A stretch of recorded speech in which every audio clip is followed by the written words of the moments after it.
Just a couple quick comments. First of all, just excited to be here and, be a part of this great game at this great venue. I mean, what an awesome opportunity to come up here and play in this stadium, and just thankful for the blessing to be in the game. It's one of the things I told our team, I have a great appreciation, for the experience that not everybody gets. To be able to experience being in a game like this is a real blessing, and I'm thankful for it. It's something when I was a player I dreamed about, and I got a chance to experience that as a player. Played in the first ever championship game in the SEC Championship in '92, and then to win a national championship as a player, and then as a young assistant coach, this is what you dream about, to be in championship games. And so to have an opportunity to do this, I just really appreciate it. And again, I'm just thankful for it. And I probably have more appreciation now than I ever have, just because, there's 17 teams in this league, and to be one of two, I just know how hard it is to get to this podium. And so I just greatly appreciate the opportunity, and I'm proud of our team to be one of two teams to get here outright is awesome. And so it's been just a fun time, getting a chance to prepare. This is two great teams that are going to battle it out for one trophy. Man, congratulations to Rhett and SMU.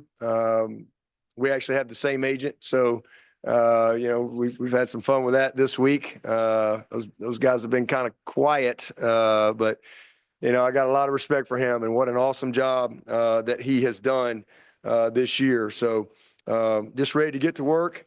I don't think we've played our best football yet. I think we're still a team that's improving, and I think that's a good thing as we head into postseason. So excited about the opportunity, and again, look forward to a great environment, and I appreciate all the work that everybody puts in to getting this venue, set for this great game. Any questions? Questions? Raise your hand. Let us get the handheld mic to you. Let us know who you are and who you're with. First question.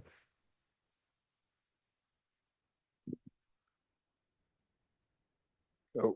Hey, this is Jeremy Grandison from ESPN Charlotte Radio. Dabo, could you just recap the season that you guys have had? What led to you guys getting here, and how excited you are to kind of finish this season off, or maybe have another game going after this one? Yeah, I mean, this is where everybody wants to be when you start your season, and you go play it out, and you count them all up at the end, and there were no tiebreakers, which is unusual for a 17-team league, but the way we got here is just one day at a time. The guys, handled some success, they handled some adversity, and they just kept going. But we went undefeated on the road and went 7-1 in the league. And we didn't accomplish all of our goals that we had in the regular season, but it's really all about this. Whether we were 12-0 or 9-3 right now, they've got the same goal and the same opportunity. That's to win your league. And so I think we're much more battle tested. I think we've gotten better. Again, we've been close. I thought we were really close last week to playing maybe our best football. But again, we're not a team that has reached its potential yet. And so having said that, and to be in this game, I'm proud of them. And again, I know it's not easy to get here. So they've just put in a lot of work. We've overcome some challenges along the way, just like all teams. I think SMU's been the best team in this league this year. And, again, when you play all your games, we all get 8 of them. We were the second best. So we'll get a chance tomorrow night to see who's the best.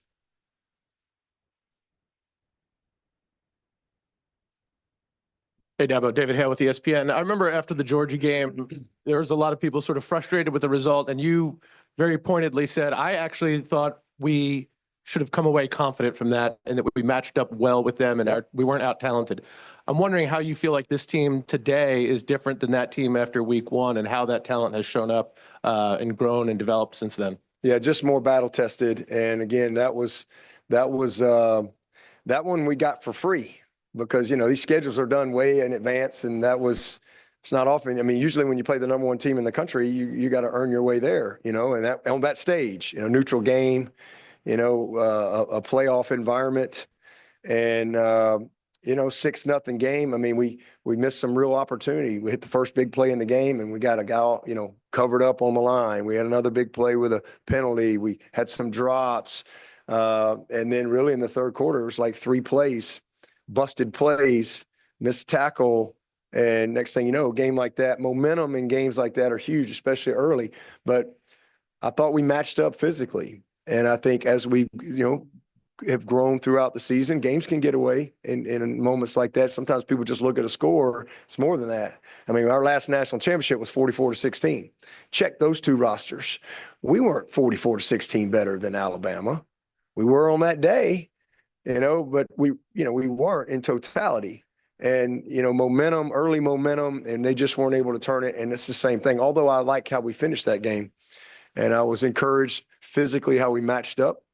But, we've played it out. And again, I thought we played last week a team that, might be the hottest team in the SEC. And we led the entire game till 1:08. We never trailed, led the whole game, and a 3rd and 15 away from getting a stop and winning, and then maybe just one play at the end from going to overtime or winning it. So I just think we've grown. They understand that games like that can be 2 or 3 plays, and so hopefully they'll take that into this game and play their best football in the postseason. But again, we just know more about our team. We've got young talent that's really developed since that first game. We have an offensive line that has really played well all year. And so, it's just been, we've overcome some things and found out a lot. Our quarterback has gone from that game to having one of the best years in Clemson history. So, I know he finished with a bad play, but man, he's made a lot of great plays, and he's gotten better and better and better. And so it's a lot to be excited about. Again, it's not luck that you got here. I mean, everybody gets the same amount of games, and when you got 17 teams, you got to earn it. And so we earned it to get here, and now we got to earn it tomorrow night, against a great team. Dabo, Nick Carboni from NBC here in Charlotte. What have you noticed about this particular group's response to losses this season, and how does that inform you as their coach heading into this game tomorrow night? Yeah, well, I mean, the opener was tough, but it's a long season ahead, and they know at that point. And again, we schedule games. I mean, we could have scheduled XYZ University, and everybody been having real happy on a bus ride back or whatever, and so I think they had good perspective in that game, and it still controlled all your goals. We had a bad day against a good Louisville team who finished 8-4 and probably 2 plays away from 10-2, so who went and beat, handled Kentucky very well. And this is they're a good team, but we had a bad day, and now you got to go on the road back-to-back weeks, 2 Virginia Tech, 2 Pitt. So they responded. And they responded, as has the staff. I mean, you wish you could win every game and you go undefeated. Everybody wants to do that. I've had one undefeated team. How many? I think there's 1 in the country. So the teams that end up here are the teams that can respond, teams that can block out noise, because especially when you're at a place like Clemson and you lose a game, people can lose their minds. So you have to be able to stay focused on what you control and get back to work. And so again, to go to Virginia Tech and then to go to Pitt, that's not easy. And then to see, how we won and just their resiliency, I'm really proud of them. So they've just kept going and have grown, throughout the season and have earned the right to be here. Andrea Adelson with ESPN. Dabo, with the run defense maybe being a little bit more inconsistent than you would like, how important is that to see a more consistent performance against a team that runs the ball the way that SMU does? It's going to be as important as you can. I can't raise my hand high enough of importance, because they're really good. They got between the quarterback and the back. I mean, they're incredibly explosive, like rocket ships, 2 rockets sitting back there that can launch at any time. And so I think tackling is a premium. We obviously we couldn't tackle that quarterback last week. It's not that we weren't there. You just got to give him a lot of credit. And so tackling will be at an all-time premium, because you have to, and then just doing the little things that we need to do to stop the run. But they do a great job. They're creative. They'll play with some tempo, but they've got, like I said, both of those guys can take it the distance. So it's a huge challenge. Jeremy Darris, WFTV. Dabo, 2 years ago, this was kind of Kade's coming out game. How has he grown since that game against North Carolina here in Charlotte 2 years ago? And what have you seen from him that gives him that extra confidence to pull out another ACC championship for you guys tomorrow night? Yeah, night and day, not anywhere near the same guy. He was just a young kid running around out there. He's, first of all, he's just physically totally transformed from when he was here at that time. And he's become a leader of the team. He was just trying to get the respect of the offensive guys. Now he's a leader, a clear-cut leader of this team. He's battle-tested. He's got a lot of experience under his belt. He's had some failure, which has made him better. He's faced some adversity. And at that time, he really hadn't faced any in his whole football life, really.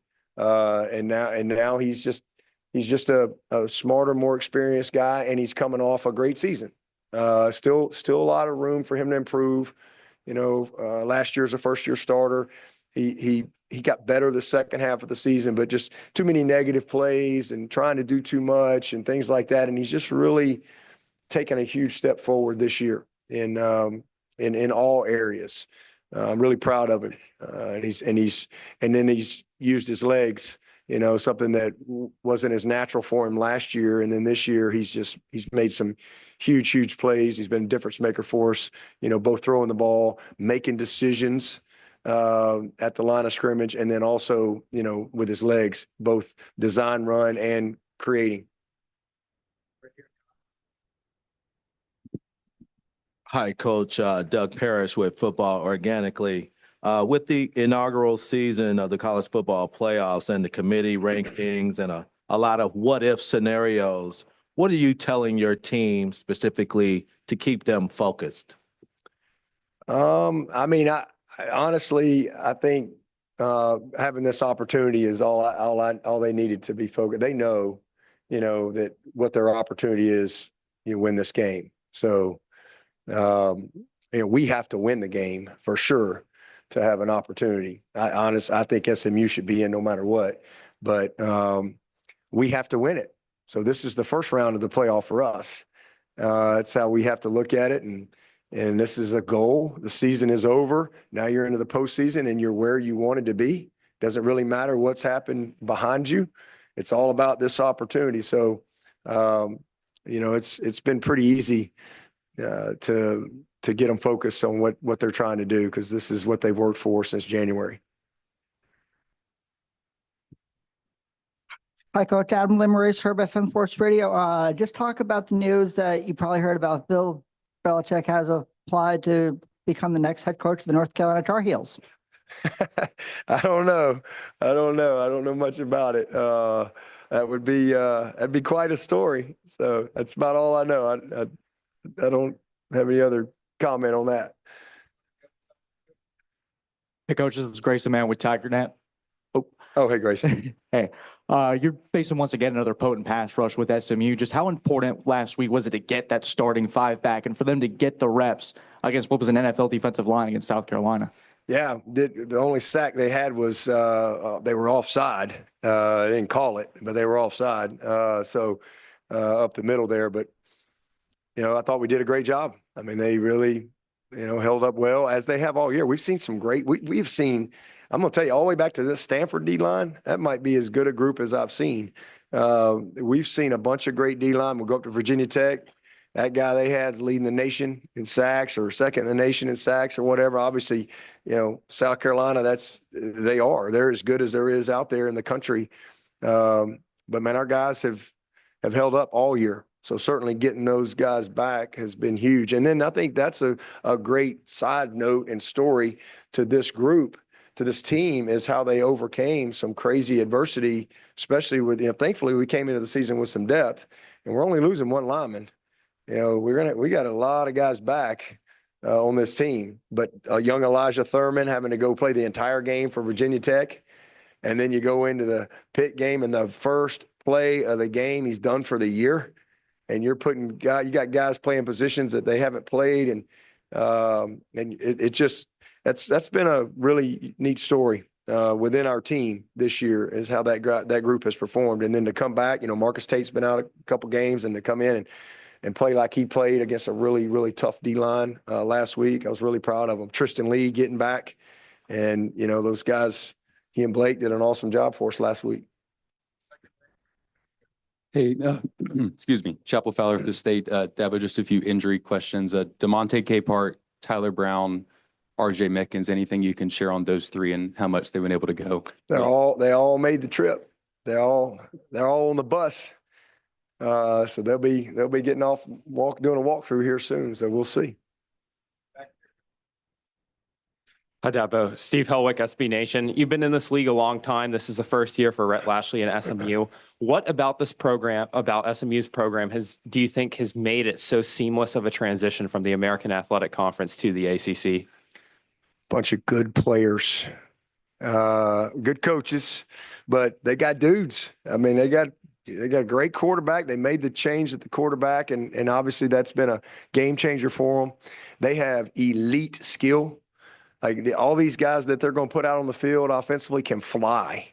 Like all those receivers, they got about 4 guys that they spread the ball out to. They can all really, really run. The quarterback's dynamic. He's the youngest guy they got, is the quarterback. The back is a rocket ship. We saw him at Miami last year. And then defensively, this might be the biggest D-line we've played. These guys are massive. They are huge, and they're all graduates, and we're talking last week. Well, just because you're graduates and seniors don't mean you can have a bunch of graduates and seniors and they stink. These guys are really talented players. So that's why. I mean, and then Rhett's done a heck of a job. Good coach. They got all the things that you need to be a good football team, and they got great support. I mean, SMU and the enthusiasm that I think they brought into this league. I'm sure it'll be a great crowd tomorrow night, and that they're incredibly excited about the opportunity. But the weird thing is, Chad Morris left here in 2014 to go, and I think he got them back to their first bowl game before he left and took another job. And now here at that program, you look at where they are. Sonny Dykes came in there, and now Rhett come in. He's been awesome. He really has, and I've known him a long time. He's a very good coach. He's put a good staff together, but he'd be the first one to tell you they got good players that have bought in to what they're asking them to do. Dabo, you've coached in a bunch of these games, and you've got a bunch of players who were here just 2 years ago in this. Having gone through that, is the experience of having done it before a significant advantage for you, a small advantage for you? Because obviously for SMU, this will be a first time at this level playing in a game like this. I mean, if you look at Rhett's career, he's been in big games and stuff like that. I mean, it really is all about how you play on the day you play. I mean, it really is. I don't think it's a negative that Kade has played here and he's got good memories here. I don't think that's a negative, but it really is about, how you play in these 4 quarters. And same thing. I mean, this is my 10th time in this game in 16 years. And our 8th time in 10 years, our 2nd in 3 years. So I love the fact that I know the routine and I can have a visual of it. I understand the magnitude of the moment. And again, as I said earlier, I have probably more appreciation now than I ever have because I know how hard it is to get here. But, it's about how the 2 teams play on that day. And so again, I don't think it's a negative, but does that make a difference when the game kicks off? I don't think so. I think you got to go perform and execute at a championship level, and you have to earn it on the field. Hey, Dabo, Chris Seidel from Herbison Radio in Baltimore. How you doing? Hey, Chris. Talk about your game against Louisville. You lost that home game against Louisville. How did you get the team still focused on me possibly being here? And you had a very lucky Syracuse team that beat Miami last week. Are you going to give him a free meal? That's the question. Well, I mean, you just go to the next game. I mean, you go to the next game. That's just what we do. And, I mean, that's Sunday's still Sunday, Monday's still Monday, Tuesday's Tuesday. You just go to the next game as a competitor. I mean, I'd like to say again, you don't want to ever lose a game. And these are young people. We're not perfect as coaches. So you pick yourself up, you take ownership, you learn from it, you put your eyes forward and you get back to work and go win the next one. And that's what you do. That's how you get here. But man, I don't think anything was luck with Syracuse. I think they're a good football team, 9-3, and they earned it. I mean, that's why you play all the games. Everybody gets 8. And Miami, listen, they had a great year. They lost 2 games. They lost to a really good Georgia Tech team that went 8 overtimes in Athens, right? And then they lost to a 9-3 Syracuse team at Syracuse, and both games were like a touchdown or less. So they've had a great year. It's just hard. They just, lost one more than we did. And but I think they had a great year, and I think they were deserving to be in the playoff. I really do. Hey, Dabo, Darian Carter, Greenville News. Phil Maffa, excluding the Citadel game, has kind of struggled lately. What are ways you guys will try to get him going tomorrow against SMU? Yeah, he's just got to be healthy. Just been battling a little injury, and hopefully we can get him through that. Dabo, again, Jeremy Grandison, ESPN Radio. You've mentioned on several occasions just today being battle tested. How has that helped the identity of this team? And do you think the battle tested moments that you guys has allowed you to be in this space right now? Oh yeah, no doubt. No question. I mean, you grow together through the course of the season, and you do football life together. It's a lot of practice, a lot of meetings, a lot of hours. And, the team has really grown. This is a close group, and they've hung in there together. They've not made any excuses along the way, and they've always showed up and gone back to work. The leadership of this team has been, we don't have a ton of seniors, starter wise. We got RJ Mickens and Barrett Carter and Peyton Page. And then we got Maffa Brenny and Marcus Tate. But those guys, and Aiden Swanson, our punter, those guys. And then we've got a really good, support group of seniors that maybe aren't starters or have huge roles. But the leadership has been tremendous. And then we've got great leadership in our young guys, like TJ Parker, Peter Woods. They're just sophomores, but they are big time voices, within our program. And Antonio Williams and the year that he's had. So just great leadership. And it's been fun to see them grow closer as they've gone. And, when you go through stuff together, you get stronger. And so they're a mentally tough group that knows what they got to do, and they're thankful for the opportunity. And they're thankful to have another, a chance to go play, and again, we had a tough moment last week. And then, a few hours later, you're resetting your mind because, those are things you didn't control. But now you're in control of your destiny. We got 2 goals left: win the ACC and win the closer. That's it. And if we hit them, and nobody can do anything about that, we hit those 2 goals, we'll be a national champion. So that's exciting. Got a chance, chip in a chair. That's it. You got a shot. And so here we are. And it starts with winning tomorrow night. Dabo, Tony Siracusa from Last Word on College Football. You talked about your need to win to get into the playoffs. You talked about SMU should be in no matter what. You've advocated for Miami, which is kind of on the fringe right now once they put a Big 12 champion in. Are you ready to go to 14 or 16 teams sooner rather than later? I mean, it doesn't matter what I'm ready for. It's going to happen for sure. And then we'll be arguing about the 20th team and the 21st team. And, it's the same old deal.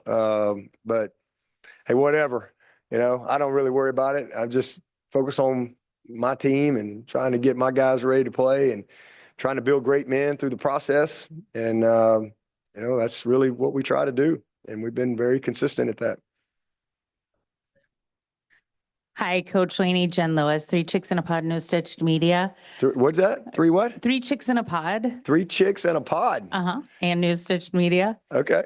And I was on behalf of one of my correspondents, he's on his way, but he was wondering, when you faced a dual threat quarterback like Mr. Sellers last week, how has that prepared you for facing Mr. Kevin Jennings this week? Well, we've seen a bunch of them this year, actually. If you go back to, I mean, Beck runs better than people give him credit. He actually hurt us a time or two on a scramble, but that quarterback from Stanford, I think he got hurt. I don't think he finished the year. Is that right? But he was really, really good. So we've seen several guys throughout the years. Virginia Tech quarterback, we were really concerned about him and the back that they had. So, you know, you learn from each and every game. Sellers was probably, I mean, he made two just unbelievable individual plays, and was the difference in that game. But, you know, you learn from all of that, you know, your rush techniques, you know, all those type of things. But the bottom line is you got to tackle. And, you know, we had 3 sacks last week. And if you really watch the tape, we had 7 if we could tackle. But we didn't get the guy on the ground when we had our hands on him. And again, I give him all the credit for that. He's just made a great individual plays. And but I think that the more you see that, the better you get. But it's hard. I mean, it's hard. These guys are special. I've seen a bunch of them come through here, you know, all the way back to Lamar Jackson. I mean, every time he had the ball, I just held my breath. Thank God we got him down again, you know, because he could score anytime he had the ball in his hands, or thank God he handed it to somebody else. So we've seen a bunch of those guys, but, you know, this is a really complete offense. I mean, it really is. I mean, they do a nice job. They've got a lot of precision in their passing game. These are really good receivers. Tight end's a good player. And then the way they use their back is, you know, they haven't had to run the quarterback as much. They get him out of he's not a tall guy, so they get him out of the pocket quite a bit to create time in their routes, scramble opportunity in their routes, and opportunity for him to run. So they present, you know, a really tough challenge. That's why they're, you know, 8-0 in the league and have had the year that they've had. Carl Haywood with CSRA Press Sports. 2 questions. One, now that you got 3 new teams in the conference and you went to 17 teams, do you like it better without divisions?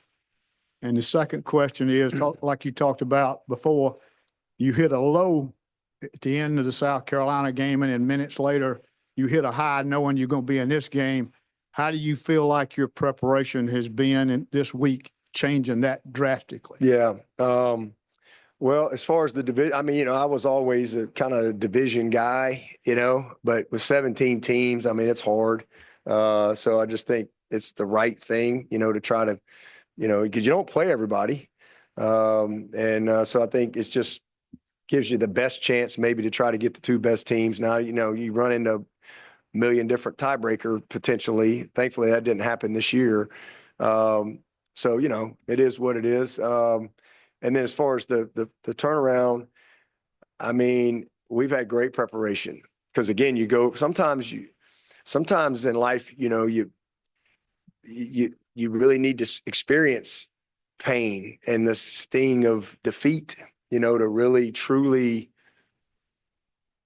grow or fulfill your purpose. Right. Like it made me feel like 2016, we lost to Pittsburgh in 16 at home. And, you know, it was like, you know, we were devastated. I'll never forget that because we thought we were out. And then all of a sudden, as the night went on, man, all of a sudden we still had a shot, you know, and that I just remember as we got back to work, that pain that was in that locker room after that Pittsburgh game, I really think that fueled our team, you know, to go on. And we obviously win the national championship, but I saw a lot of pain last week. And so, you know, the flip of that emotion, there was all of a sudden, there's a lot of wind at our back, and we've had a great week of preparation. These guys have worked. They couldn't wait to get in there. I mean, and I could feel it because I was, you know, just actually by myself watching the game on my phone. And then as soon as that guy jumped offside, my phone started blowing up. and I got 20, 30 players texting me, and you could just feel the energy and the enthusiasm. I went from what I was with in the locker room to now it was like, let's go, coach. You know, and now I'm thinking about my staff meeting on tomorrow that we weren't having. Now I'm thinking about my staff meeting. I'm thinking about practice plan, and it's been a good week. It's been a lot of fun, you know, to be in this game. I mean, again, there's 8 Power 4 teams that got a chance to practice this week. So we had signing day. I got to be at practice on a signing day. That was cool. You know, it's been a great week. Been a great week. Signed up a bunch of great new Tigers, and I've been able to practice football during championship week. That's a good thing. Hey, Dabo. Hey, Drake. How do you personally handle the pressure of championship games? Oh man. I just stand on my faith. You know, I just know that God never says oops. God never says my bad. I live my life that way. I'm not defined by a scoreboard. You know, other people may define me by that, but I'm not. I'm defined by, you know, who I am, and my identity is in Christ. And so I have strong faith in that. And I look at these moments as just great experiences, you know, and I always tell our players, man, don't let the pressure of the moment be greater than the pleasure of the moment. Like, this is a blessing, you know. Make sure that you really enjoy this, you know. And again, as I said, I have a great appreciation for just the opportunity and the privilege that a lot of people don't get. There's a lot of people that coach football and play football, and they never, ever get a chance to experience, you know, what it's like to be in an environment like this, what it's like to ready yourself for a moment like this, what it's like to be in a locker room with a group of people that have been together and done life, and they've grinded and they've worked, and now here you are, you know, and what it's like to win it. And you know, I've lost the national championship too. I know what that's like, you know, but man, I would never give any of that up. You know, I just, it's all good. And I just love having the opportunity to compete, you know, at the highest level. And I love having the opportunity to teach and to be able to use this platform, this game, because I think ultimately that's what I am. That's what we all are as teachers. And I got a bunch of great young people. So, you know, I just stand on my faith, you know, in everything that I do. And, you know, when I fail, when I succeed, I just try to keep my eyes on Jesus. And if you keep your eyes on Jesus, you know, you'll do what you need to do in the moment. And you're going to have some hard times. You're going to have some failures. And hopefully you're going to have some great times too. But I think when you keep your eyes on the Lord, it helps you keep perspective and helps you, you know, continue to keep on keeping on. Okay. Thank you guys. Appreciate it.